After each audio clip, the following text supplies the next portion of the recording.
Skull, and welcome back to Valkyrie's Art Corner. Today we're going to have a very special video. It's another how to paint 3D print, and it's one of these ones where everyone's after. But before I show you what it is, I would really like for you to like, subscribe, and comment on my video to see if let me know if you like this video, and also hit the bell to let you know when my next video is coming out. So without further ado, the one thing we're going to paint today is Baby Yoda from the new TV series, actually Disney series Mandalorian. I know a lot of people really like Baby Yoda, so this is a really special one for me because I absolutely adore Baby Yoda. Also, I will be selling these, so if you want to contact me through my Facebook on Valkyrie's Art Corner, or even email me at valkyrie@phalanxresurfacing.com to get pricing, and I can actually adjust the size, so if you want it bigger, you can have it bigger. That way you can paint along with the video and then take photos and let me see how you're painting with them and how they turn out. So let's get started. So Baby Yoda, he's really simple on his colorations. He has like a tan kind of robe, typical of the Jedi, and then he's green, just like the adult version of Yoda. So what I'm going to do is, since this will be part 1 video, we're going to paint the base coats, and then part 2 will just be more of like a touch up on any spots that we miss, and kind of like highlighting colors and making more definition in the Baby Yoda.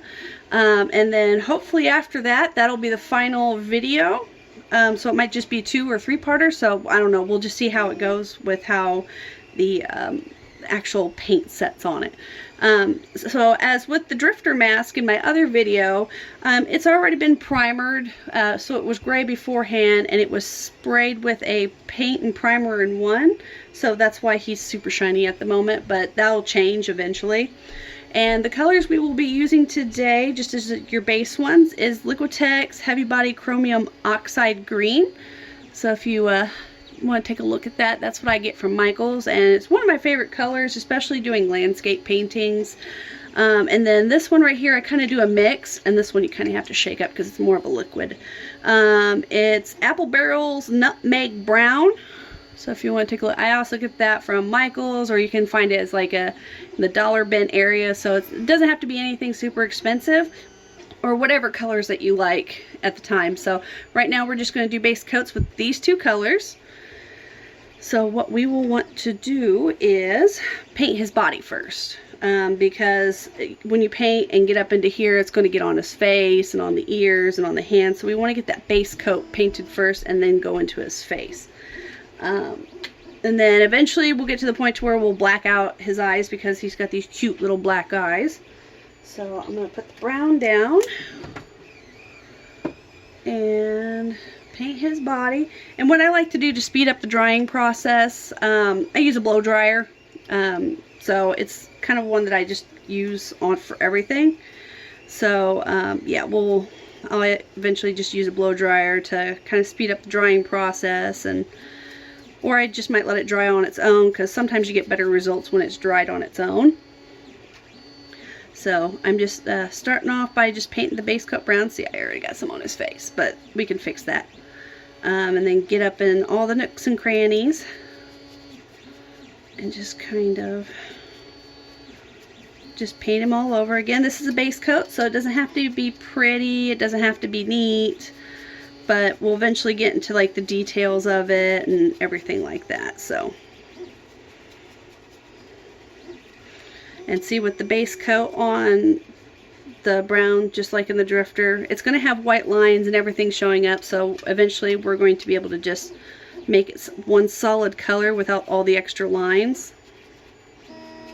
Getting his sleeve right here, just like that. And again, don't worry about if you get it on his hands or anything like that. We're just going to eventually paint over that. And my fingers are kind of sticking to him because I don't think the base coat, the white part, was fully dry. So if it seems like I'm kind of struggling with holding him a little bit, it's because my fingers are super sticky. And just to give you the idea of just putting on the base coat and stuff like that, I'm only going to paint the front of him, and then I'll paint the back because I have to hold him. So, and I don't want to get all the paint on my hand and ruin the brown base coat. So after I end this video, I will continue on and finish the base coat, so that way he'll be completely finished for the next video. So yeah, so now I have pretty much the entire front half of him painted,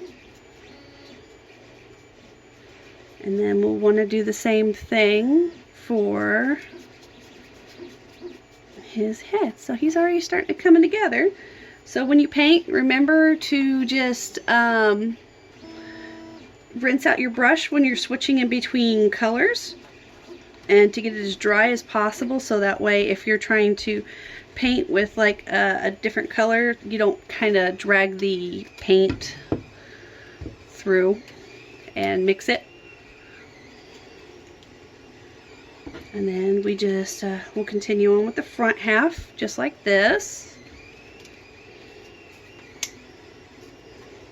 and we'll just paint him all one color. Like I said, for now it's okay. Let's see, I painted over the brown part, so now he'll be kind of dark at first, but we kind of want that base coat. We're going to have highlighting and everything like that coming up through. So again, I'm just going to paint the front for now, and so that way I can continue to hold him. Again, it doesn't matter if the white marks come through, it's just a base coat. Getting there in his little ear.